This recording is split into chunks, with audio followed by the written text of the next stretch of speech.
ആണും പെണ്ണും നടുറോട്ടിൽ ഖാരിഅത്തു ത്വരീഖ് നടുറോട്ടിൽ നഹാറൻ പകലിൽ ജിഹാറൻ പരസ്യമായി ലൈംഗിക ബന്ധത്തിൽ ഏർപ്പെടും. ഫയകൂനു അംസലുഹുമുല്ലദീ യഖൂൽ, അക്കാലത്തെ ഏറ്റവും നല്ലവൻ യഖൂൽ ഇങ്ങനെ പറഞ്ഞാൽ മതിയാകും, ലൗ നഹൈതഹ അനി ത്വരീഖ്, നീ ചെയ്തോ പക്ഷെ ആ വഴിന്ന് മാറ്റി. മനസ്സിലായില്ലേ? ചിന്തിക്ക് ലൗ നഹൈതഹ അനി ത്വരീഖ്, ആ വഴിയിൽ നിന്ന് മാറ്റടൂ. ഈ ഖാരിഅത്തു ത്വരീഖിൽ നടുറോട്ടിൽ ചെയ്യല്ലേ. എനിക്ക് ഭ്രാന്താണെന്ന് നിങ്ങൾ പറയുന്നതിൽ എനിക്കൊരു വിഷമമില്ല. പക്ഷെ 10 കൊല്ലം കഴിഞ്ഞിട്ട് ഇയാളാ പറഞ്ഞത് ശരിയായിരുന്നു എന്ന് പറയേണ്ടി വന്നാൽ ഖേദിക്കണം. അതിൽ പിന്നെ നഷ്ടമാണ്, പിന്നെ തിരിച്ചെടുക്കാൻ കഴിയില്ല. ഇപ്പം ഇയാൾ ഈ പറഞ്ഞത് ഒരു ഭ്രാന്താണ് എന്ന് പറഞ്ഞോളി, എനിക്ക് ഒരു വിരോധമല്ല. എന്തുകൊണ്ട് ഞാൻ കാലത്തിനപ്പുറം സഞ്ചരിച്ചിട്ടാണ് സംസാരിക്കുന്നത്. ഇത് ശൈത്താൻ്റെ കാലമാണ്. അല്ലാഹു തആല കാത്തുരക്ഷിക്കട്ടെ. ഇത് ശൈത്താനാണ് ഇപ്പോൾ പിടുത്തം. ഓരോ കാലുണ്ടല്ലോ, മുത്തനബിക്ക് പിടുത്തുള്ള കാലമാണ്. ഖൈറുൽ ഖുറൂനി ഖർനി. അന്ന് മോശപ്പെട്ടവരുണ്ടായില്ലേ? ഉണ്ടാവും, പക്ഷെ അവർ നല്ലവരായി നടിക്കും. ഇന്ന് നല്ലവരുണ്ടാവും. അവർ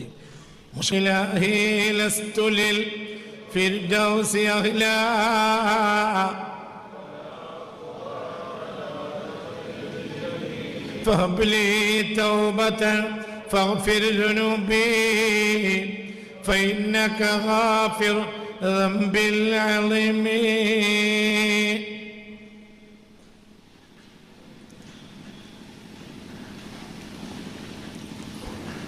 നന്മയുടെ സമയവും തിന്മയുടെ സമയവും ഒന്നല്ല.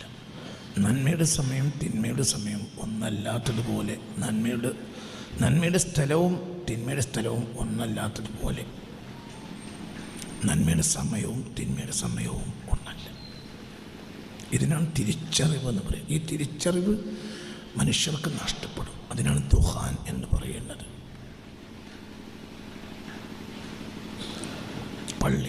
പള്ളി നന്മക്ക് വേണ്ടി ഉണ്ടാക്കിയത്. ഫീ ബുയൂത്തിൻ അദ്ന അല്ലാഹു അൻ തുർഫഅ വയുദ്കറ ഫീഹാ ഇസ്മുഹു യുസബ്ബിഹു ലഹു ഫീഹാ ബിൽഗുദുവി വൽ ആസ്വാലി റിജാലുൻ ലാ തുൽഹിഹിം തിജാറ വലാ ബൈഉൻ അൻ ദിക്രില്ലാഹ്. തലക്ക് കൊടുക്കണം. തലക്ക് നിങ്ങൾ സ്വയം തലക്ക് കൊടുക്കണം. പള്ളി എന്തിനുണ്ടാക്കിയതാണ്? നല്ലതിനുണ്ടാക്കിയതാണ്. എല്ലാ ത്വഹാറത്തും അവിടെയാണ്. അവിടെ നജസ് ഉണ്ടാകാൻ പാടില്ല. അത് നജസ്സല്ല, ഒരു പൊടി, ഒരു ഡോട്ട്, ഒരു അല്പം നീക്കിയാൽ പോലും അതിന് കൂർത്തി കിട്ടും. എന്തുകൊണ്ട്? അത് നല്ലതിൻ്റെ സ്ഥലമാണ്. അവിടെ ഒരിക്കലും ഒരു പൊടി കിടക്കാൻ പാടില്ല.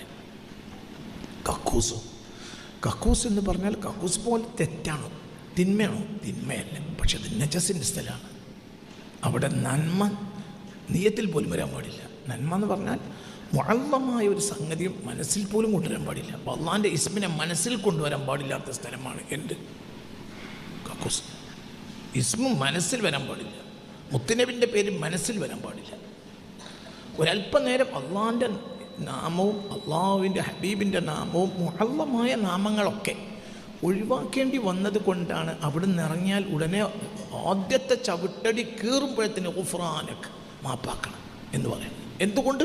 അവിടെ നന്മ നടക്കൂല. മക്കാനിനുള്ള ഇതേ അവസ്ഥ സമാനുണ്ടാവും. അതേപോലെ ഉദാഹരണം, അസ്ർ നിസ്കാരം കഴിഞ്ഞാൽ പിന്നെ സുന്നത്തില്ല, സുബഹ് നിസ്കാരം കഴിഞ്ഞാൽ പിന്നെ സുന്നത്തില്ല. അവിടെ സമാനിന് പ്രതിരോധം വന്നു. എല്ലാ സമാനും ഒരുപോലെയല്ല. ഇതൊരു ചിന്തക്ക് വേണ്ടി ഞാൻ പറയാണ്. ആഖിർ സമാന് എന്ന് പറഞ്ഞ ഒരു കാലത്താണ് നമ്മൾ ജീവിക്കുന്നത്. ഇവിടെ പിശാചിൻ്റെ പിടുത്തം കൂടും. പിശാചിന് പിടിക്കാനുള്ള സാധ്യതകളും കൂടും. നമ്മളെ ചർച്ച എന്താണ്? പിശാചിൻ്റെ വഴികളാണ്. പിശാച് മനുഷ്യനിൽ കയറി വരുന്ന വഴികളെ പറ്റിയാണ് നമ്മൾ ചർച്ച ചെയ്യുന്നത്. ഈ ഒരു കാലത്തിൻ്റെ പ്രത്യേകത എന്തെന്നാൽ ഇവിടെ പിശാചിന് ശദീദായി നമ്മളെ പിടിക്കാൻ കഴിയും, വളരെ ശക്തമായി പിടിക്കാൻ കഴിയും. നമുക്കാകട്ടെ ളുഅഫ് ബാധിക്കുകയും ചെയ്തു. പിശാചിന് കൊതറാൻ ഇന്ന് സാധ്യത കുറവാണ്. മുത്തുനബിൻ്റെ കാലം അങ്ങനെയല്ല. ഖൈറുൽ ഖുറൂനി ഖർനി സുമ്മല്ലദീന യലൂനഹും സുമ്മല്ലദീന. ഏറ്റവും നല്ല കാലം എൻ്റെ കാലമാണ്. ഏറ്റവും തിന്നാൻ കിട്ടുന്ന കാലമാണോ? അല്ല, ഏറ്റവും തിന്നാൻ കിട്ടാത്ത കാലമാണത്. എന്നിട്ടും അതാണ് നല്ല കാലം. ഏറ്റവും വസ്ത്രം ഇല്ലാത്ത കാലമാണ്, അതാണ് നല്ല കാലം. ഏറ്റവും ഭക്ഷണം കുറവുള്ള കാലമാണ്, അതാണ് നല്ല കാലം. ഏറ്റവും ചെരുപ്പ് കുറവുള്ള കാലമാണ്, അതാണ് നല്ല കാലം. ഏറ്റവും സൗകര്യങ്ങൾ കുറവുള്ള കാലമാണ്, അതാണ് നല്ല കാലം. സുമ്മല്ലദീന യലൂനഹും സുമ്മല്ലദീന യലൂനഹും. ഇപ്പോഴും ഇപ്പം അങ്ങനെയല്ല. ഈ നന്മ തിന്മ കണക്കാക്കൽ നമുക്കുള്ള ഇംകാനിയാത്ത് കൊണ്ടല്ല, പകരം ഈമാൻ്റെ മഹ്ദാണ് അടിസ്ഥാനം. നമ്മുടെ ഇംകാനിയാത്ത്, നമ്മുടെ സാധ്യതകൾ. ഇപ്പം നമുക്ക് സാധ്യത ഭൗതികമായി കൂടിയ കാലമാണ്.